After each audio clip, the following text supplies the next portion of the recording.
Fala galera, tudo certinho com vocês? Aqui é o professor Matheus e hoje nós vamos continuar a resolução de exercícios. Nós paramos aqui no exercício 4, então vou dar seguimento, começando aqui pelo exercício 5. Certos automóveis possuem um recurso destinado a manter a velocidade do veículo constante durante a viagem.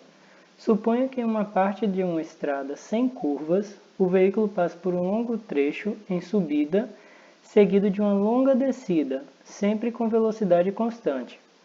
Desprezando o efeito de atrito com o ar e supondo que o controle da velocidade é atribuído exclusivamente ao motor, considere as afirmações.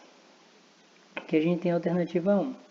Durante o percurso, a resultante das forças aplicadas sobre o automóvel é constante e não nula. Aí a gente já começa a perceber que essa está falsa. Por quê? De acordo com a primeira lei de Newton, para um corpo permanecer em inércia, a gente sabe que ele precisa ter uma força resultante igual a zero, nula. Então essa primeira alternativa é falsa, porque o automóvel permaneceu com velocidade constante. Então a força resultante tinha que ser nula, não constante. Então aqui é falso. Vamos agora para a segunda alternativa.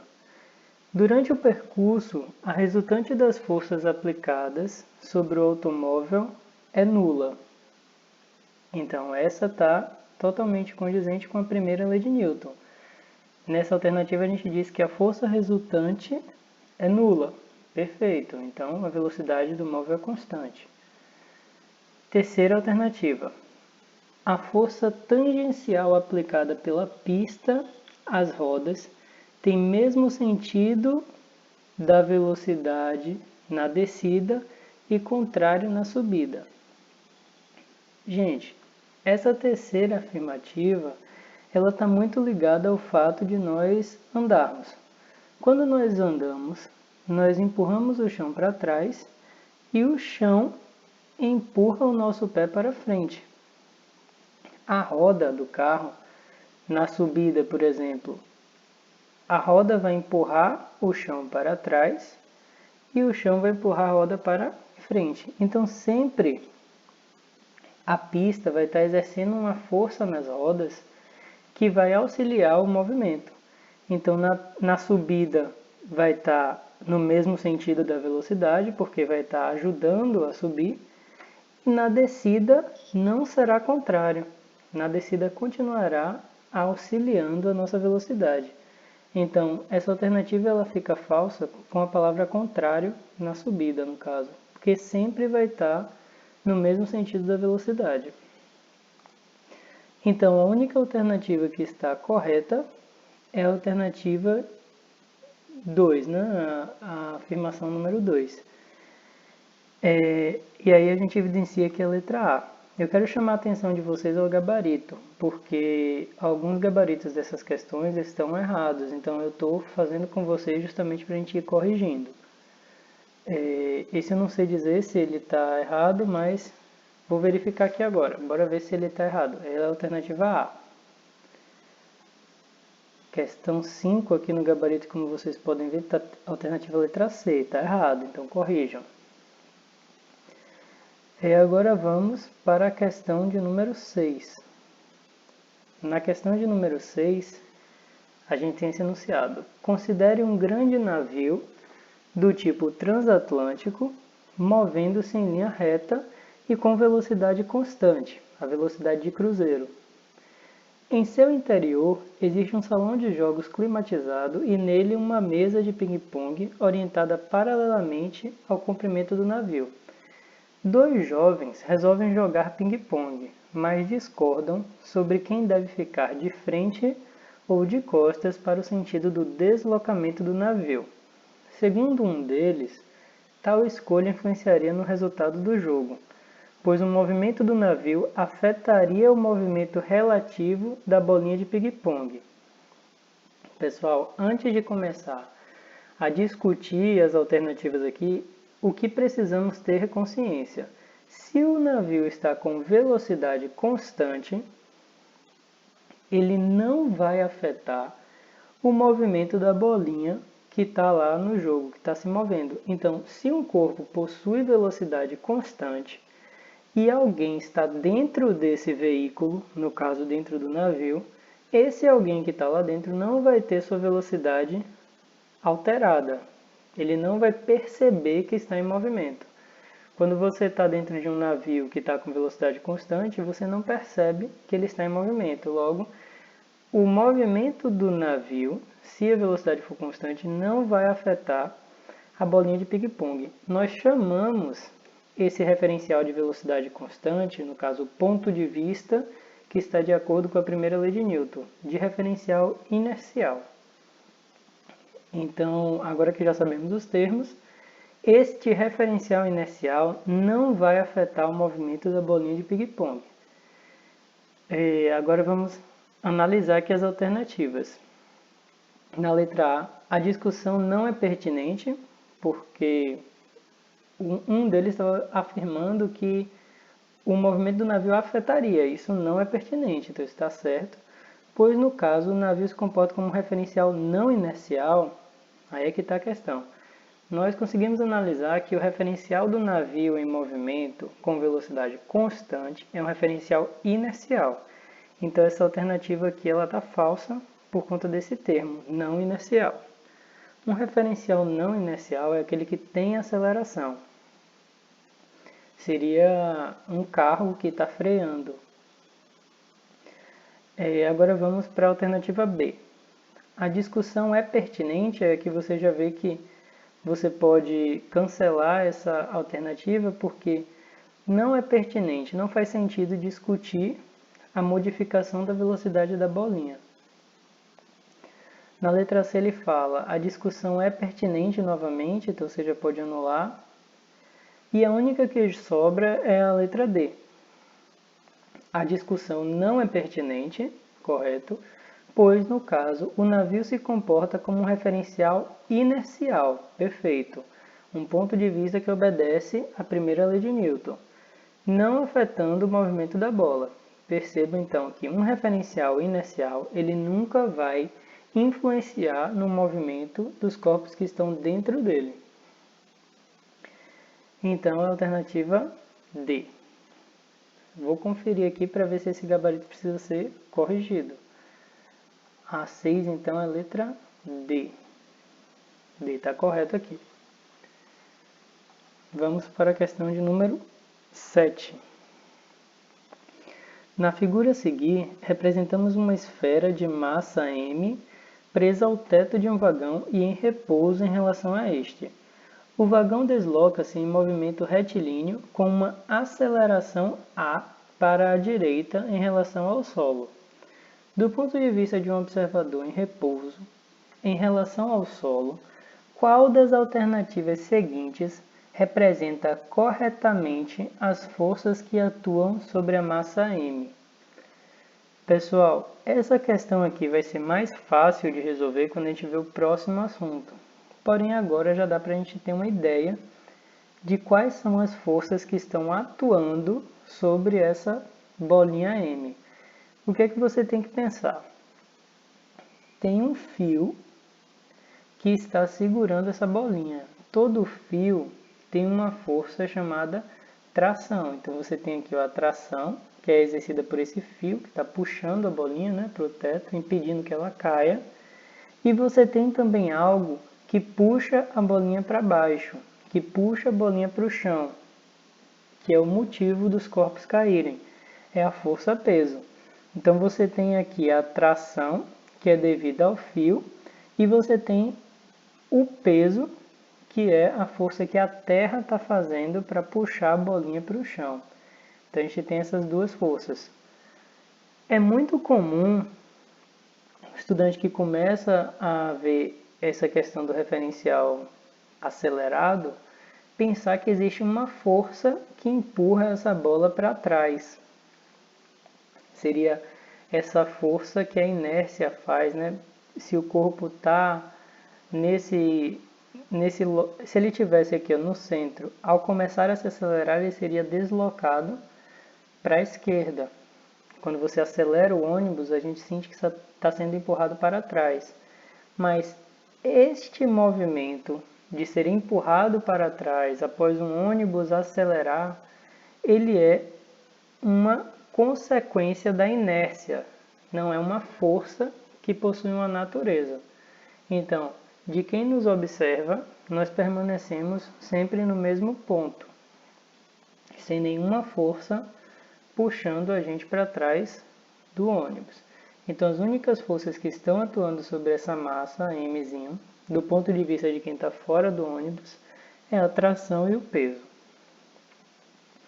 Então, isso aqui já se justifica como letra A. As outras forças, a força F, a gente não tem como explicar, não tem uma natureza, algo que cause ela, assim como N, que seria aqui a normal, ela só pode existir se essa bolinha estivesse tocando no chão. E observem que ela não está tocando no chão, por isso não tem essa normal. E vamos agora para a questão de número 8. A questão de número 8, ela precisa de um pouquinho de conta. A gente vai utilizar aqui o que a gente aprendeu com vetores. Um corpo está sujeito a 3 forças coplanares, cujas intensidades constantes são 10, 4 e 3 newtons. Suas orientações encontram-se definidas no esquema. Aqui a gente tem esse esquema, é um esquema vetorial. Perceba que ele não te deu a malha, mas ele te deu esse ângulo. Toda questão de vetor, onde você tem o ângulo, você pode escrever as componentes vetoriais desse nosso vetor 10. E por coincidência, elas vão ser uma para cima e uma para a direita. Por quê? O vetor de módulo 10, ele tem sentido nordeste. Então, ele vai ter uma componente norte e uma componente leste. Agora que a gente já sabe disso, bora calcular os módulos dessas nossas componentes. A questão já te diz aqui o seno e o cosseno de 37, o que já ajuda muito. Então, bora descobrir o que é que ele quer. A aceleração que o corpo adquire quando submetido exclusivamente a essas 3 forças tem módulo de 2. Então, ele me deu a aceleração do corpo e ele pergunta: pode-se concluir que a massa do corpo é em quilos. Então, o que a questão quer é a massa do nosso corpo. Toda questão, lei de Newton, que pergunta massa, força ou aceleração, utilizamos a segunda lei de Newton. Então, vou ter que usar aquela formulazinha. Força resultante é massa vezes aceleração. Tá, mas quem é a força resultante? A força resultante é a soma de todos os vetores. Bora fazer as componentes desse vetor de módulo 10. Então, eu sei que esse vetor de módulo 10, ele tem um ângulo de 37 graus. Então, ele vai ter a componente para cima. Lembrem que a componente que está apontando para cima, ela é o módulo vezes o seno do ângulo. Por isso que aqui virou seno de 37 graus. E a componente que está na horizontal é vezes o cosseno.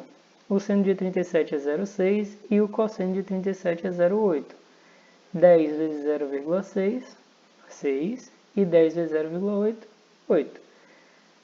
Essas componentes elas serão somadas com os vetores que já tem lá.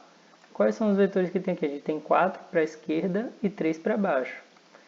Então, eu vou somar aqui o 4 para a esquerda com o 8 para a direita, resultando com 4 para a direita. E vou somar também o 6 para cima com o 3 para baixo, resultando em 3 para cima. Agora, eu tenho que somar o 3 e o 4. Para somar esses dois, lembrem que eles são perpendiculares, então eu tenho que fazer o teorema de Pitágoras. A resultante ao quadrado é igual a primeira componente ao quadrado mais segunda componente ao quadrado. 3 ao quadrado dá 9, 4 ao quadrado dá 16, e somando 9 mais 16, você tem 25. Esse quadrado que está desse lado passa para o segundo membro como uma raiz quadrada, você vai tirar a raiz quadrada de 25, que dá 5. E o sentido, professor, para onde que ele está apontando? Aí a gente vai ter, se o primeiro aponta para norte e o segundo aponta para leste, sua resultante vai ser nordeste. E você tem aqui o módulo 5, e um sentido nordeste. Então, nossa força resultante vale 5. Só que força resultante, pela segunda lei de Newton, é massa vezes aceleração. A aceleração que nos foi dada foi de 2 metros por segundo ao quadrado. Esse 2, que está multiplicando, passa para o lado de lá dividindo e você tem 2,5 kg de massa para esse corpo. Então, nós descobrimos a massa do nosso corpo sabendo a força resultante e a aceleração causada. E é a alternativa de letra D, que ele já pede em quilos. Você tem aí, então, 2,5 kg de massa. Agora vamos para a questão 9. Um pequeno automóvel colide frontalmente com um caminhão, cuja massa é 5 vezes maior que a massa do automóvel. Então, a massa do caminhão é 5 vezes maior que a massa do automóvel. Em relação a essa situação, marque a alternativa que contém a afirmativa correta. Pessoal, toda colisão nós temos que já fazer uma relação com a terceira lei de Newton. Forças pares de ação e reação. Quando dois corpos se colidem, as forças exercidas entre eles são iguais. Então, a força com que o caminhão se choca com o carro é a mesma que o carro se choca com o caminhão. Qual é a diferença entre eles? O que tiver mais massa, ele vai ter uma aceleração cada vez menor. E o que tiver menos massa, ele vai ter uma aceleração cada vez maior. Então, como o carro ele vai ser o mais destruído, porque a desaceleração sofrida por ele vai ser muito grande. Usar o termo aceleração ou desaceleração é só para convenção de sinais. Então eu vou utilizar aceleração para facilitar aqui nessa questão. Então, os dois carros, os dois automóveis, no caso, o caminhão e o carro, eles sofreram acelerações diferentes, mas sofreram a mesma força de impacto. Então vamos analisar agora as alternativas. Ambos experimentam desaceleração de mesma intensidade. Desaceleração você pode substituir por aceleração. Não tem como eles sofrerem a mesma aceleração, a menos que eles tenham a mesma massa. Então essa você já anula. Ambos experimentam força de impacto de mesma intensidade. Força igual, então a gente já sabe que é a alternativa B. Mas bora continuar a título de aprendizagem. O caminhão experimenta desaceleração 5 vezes mais intensa que a do automóvel. Gente, lembra que o caminhão é o que se destrói menos? Então ele vai sofrer uma desaceleração pequena. O carro ele vai ser mais destruído porque ele vai sofrer uma grande desaceleração. Então isso devia estar trocado. É o automóvel que experimenta uma desaceleração 5 vezes mais intensa que o caminhão. Na letra D, o automóvel experimenta força de impacto 5 vezes mais intensa. Não, a força que eles sentem é igual. Letra E, o caminhão experimenta força de impacto 5 vezes mais intensa. Novamente, dizendo que uma força é maior do que a outra, enquanto que as duas forças são iguais.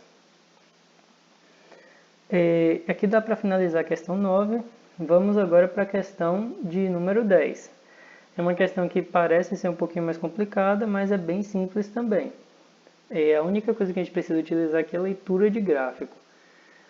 Considere o diagrama que relaciona a força F e o deslocamento ΔX sofrido por um corpo de massa M apoiado em um plano horizontal sem atrito. O movimento é retilíneo e no ponto A velocidade é nula, então aqui a velocidade é zero. Com base nessas informações, analise. Primeira, bora ver agora se é verdadeiro ou falso. No trecho BC, o movimento é uniforme. Vamos analisar esse gráfico. Esse gráfico está nos dizendo a força que esse bloquinho está sofrendo ao longo do deslocamento dele. Ele vai se movendo, a força vai aumentando ou diminuindo. No trecho BC, o que está acontecendo com a força entre B e C? Ela está sendo nula? Ela está sendo constante? Ela está sendo variável? Então, de B até C, a gente tem uma força que é constante e positiva. Então, existe aqui uma força que vai estar, com certeza, acelerando esse bloco. Então, o movimento não pode ser uniforme, porque a força não é nula. Então, essa é falsa. Segunda, no trecho ABC, a velocidade aumenta. ABC. Se a força é positiva e no ponto A a velocidade era nula, então você tinha um corpo que estava parado e começou a atuar sobre ele uma força. Consequentemente, a sua aceleração vai fazer com que a velocidade mude, aumente. Então, no trecho ABC, a velocidade aumenta. Verdadeiro. Por quê? Porque a força não é nula. Terceiro, no trecho DE, a velocidade é nula, de D até E. Para que a velocidade seja nula, nós precisamos que a força tenha essa intensidade dada por A. De D até E, a força é nula. Então, não tem como a velocidade ser nula, porque observem aqui comigo. Atuou uma força sobre esse bloco e depois ela parou de atuar. Como o solo é horizontal e sem atrito, após ter sofrido uma força, o corpo vai permanecer com o seu movimento. A única diferença é que ele não vai modificar a sua velocidade. Então, o corpo, nesse trecho de D até E, ele possui uma velocidade constante, só que não é nula. Então, a gente anula esse aqui. No trecho DE, a velocidade não pode ser nula, porque o corpo já recebeu a ação de uma força. Então, ele já aumentou a sua velocidade. Agora, ele só vai permanecer com ela, por inércia. Quarta alternativa. No trecho DE, o movimento é uniforme, bem como havíamos analisado. A velocidade ela vai permanecer inalterada, porque não vai existir mais nenhuma força que aumente essa velocidade, mas ela vai continuar a existir por inércia. Vamos analisar aqui a quinta. No trecho AB, o movimento é uniformemente acelerado. Gente, de A para B, a força, o que está acontecendo com ela? Ela é constante, variável ou nula? Percebem que essa subida aqui, ó, da força representa uma variação da força, então a força é variada, então a aceleração também está variando. Para um movimento ser uniformemente acelerado, a aceleração não poderia mudar, a força não poderia mudar. Aceleração e força estão relacionados pela segunda lei de Newton. Então, se a força está variando, a aceleração também vai estar variando. Como a força varia, a aceleração não pode ser constante. Então, o movimento não pode ser uniformemente acelerado. Ele tem que ser um movimento acelerado somente, sem a palavra uniformemente. Então, essa também está falsa. Então, de verdadeira, a gente só vai ter a 2 e a 4. A alternativa que está correta, então, é a letra B, somente a 2 e a 4. Bora conferir lá se vocês precisam corrigir esse gabarito. Letra B. Essa é a questão 10. Bem, na questão 10 aqui, está certinho a letra B. Eu vou cancelar essa aula por agora e a gente continua na parte 3, né, desse bloco de resolução de questão. Bons estudos para vocês e fiquem ligados aí no canal. Valeu!